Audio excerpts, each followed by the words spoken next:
Hey guys, I've had this question quite a lot. Should you turn down or just turn off, all the way off or just all the way down when you're going on vacation, your temperature for your home? So you might be going during winter time. That's why you're thinking about doing this. So just turning it all off. Well, what I suggest is going to eco mode and doing that. But I'll explain why you don't ever want to turn it fully off when you're going on vacation.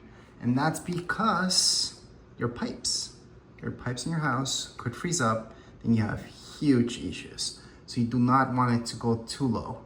Now in our case, we've had the setup to go even to 9 degrees and everything's fine.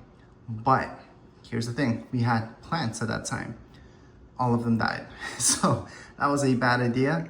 So now when we go on vacation, we just let it go up to 21 or 20. It's around there, whatever we choose for that time. But usually when we go on vacay, we leave it there at 21.5 degrees Celsius. But once again, the very last thing you guys want to do is turn this off. Never turn it off. Your pipes might freeze up and then you have huge issues in your home. What you should do, on the other hand, when you go on vacation is turn off the water for your entire house. And that's even if it's a short 4-day vacation. If a leak happens, you could have major issues too. So just turn off that water while you're gone. Once you come back, turn it back on and you're good to go. So usually your water, that would be right beside your furnace, usually. So check that out in your basement and just turn it off.